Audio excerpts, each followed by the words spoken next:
Partnership Coordinator. Pag-buwan pa lang sa ating paaralan ay makikita na ang basic institution learning utility plan.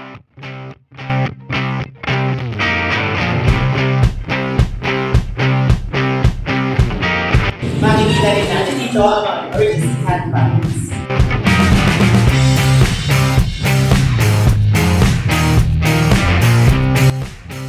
At narito ang kumustahan SLC schedule.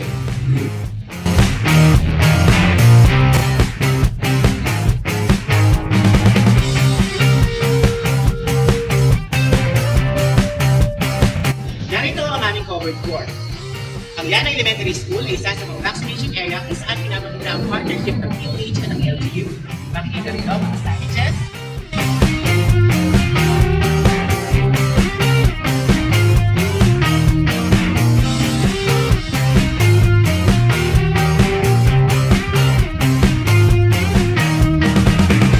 In response to the school disaster risk reduction management, tara, sila natin ang iba't ibang gulayan ng paaralan. Welcome to Grade 6 Garden. Tara, pasukin natin. Makikita natin dito ang iba't ibang uri ng mga gulay. Mga talong, malunggay, okra, saluyot, kangkong, at kung ano-ano pa. Dito rin natin makikita ang bagong-bagong na tilapia fish pan.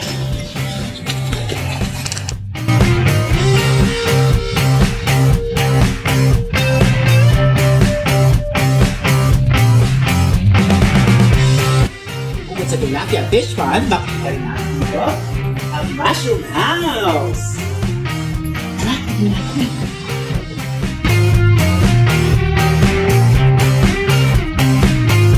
Ayan, narito po tayo ngayon sa ating mushroom house sa pamangalaga ni Ma'am Christina at Yensa. At ang mga mushroom club po na ito ay dinonate ng ating SK Chairman, Janus Antonio. Isa pa sa garden ng grade 6. Halika kayo, napakaganda. Dito makikita ang iba't ibang uri ng gulay. Naman ang nangalaga ng hangin na ito na napakaganda, napakagulay. Si Ma'am magandang araw lang. Napakaganda po talaga itong garden na ito. No? At ito po ay income generating po ng school. Ang mga napagbebentahan po nito ay siya rin ginagamit para sa pagpapaganda ng garden. Kaya tingnan nyo naman talaga napakakulay.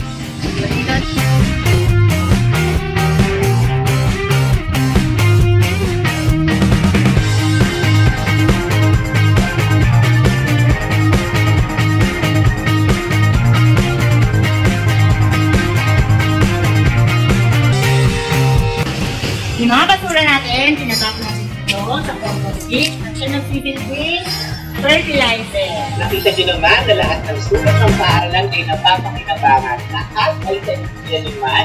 Ang bawat grade level ay may kanya-kanyang assignment ng mga specific area para gawin garden, ng mga alamang bulak-bilak.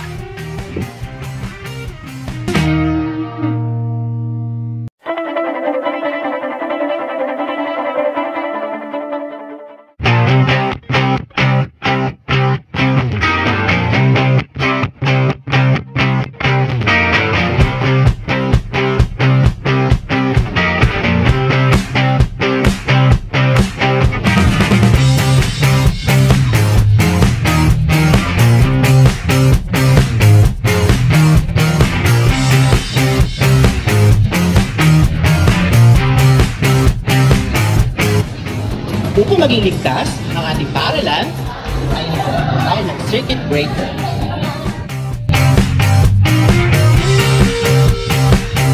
Yan ang tuloy ng lagay ng para konektahin ang water, no? Nailipon ang tubig ulan sa tapit ito. Yan naman ang ginagamit sa pag-feed ng mga halaman, no? Parte po yan ng water conservation program ng ating paaralan. At sa gawin ito, makikita natin ang washing area. Namin po ang ating police coordinator, si Ma'am Lea Calafoto. Hello, ma'am! Hello, sir! Good afternoon! Good day! Ngayon, kitang-kita naman na napakalinis, no?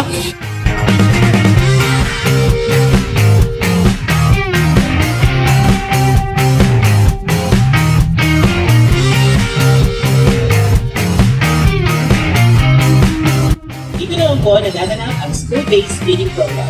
Saan ang mga beneficiaries niyan ay lahat ng grade 1 at mga piling na mag-aaral ng grade 2 to grade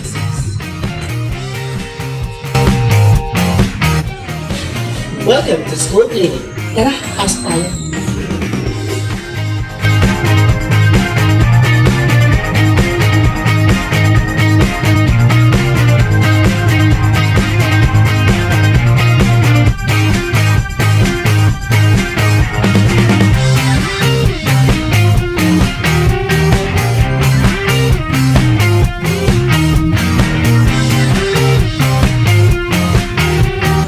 Ayan, silipin natin ang audiovisual room. Tara. Ayan, ang audiovisual room ay ginawa para naman na makapag-shooting ng mga online na video lesson ng ating mga guro.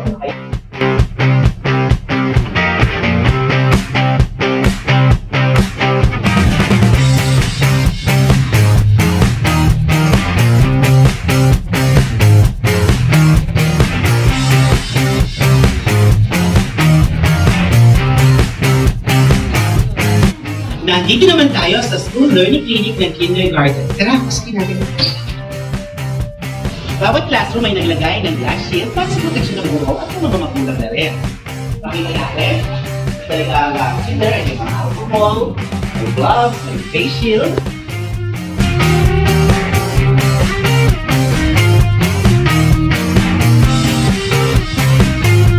Makikita nyo, talagang nagsalit sila ng mga black chopper. At makita nyo rin ang mga signage para mapanatili talaga at masunod ang social distancing. Naglagay din po sila ng mga marking. Ang kakatap sa inyo kung ano ang kanilang mga practices o mga gawain sa kanilang pag-distribute at retrieval ng mga module. Ayan, ang bawat classroom ay mayroong mga glass shield. At syempre naman, nandito ng modules at magdalaw ng dito. Syempre, meron ng mga siya. At ito, dito nila ilalagay per subject area. English, math, etc. At diba? Ilalagay.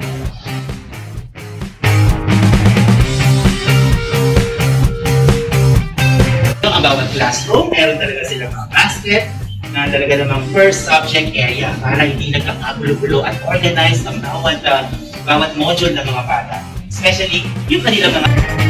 Ito ang karaniwang setup ng classroom. Tingnan nyo. Ang bawat bata rito ay may box. May kanya-kanya silang box. Pagkatapos matyagaan ng mga guro natin, inilalagay ang kanilang mga answer sheet na natyagaan sa mga boxes na ito ng ating mga estudyante. Para sa ganun naman, ay mas madali para sa magulang ikunin ang mga natyagaan ng mga test takers o mga angkos ng mga bata.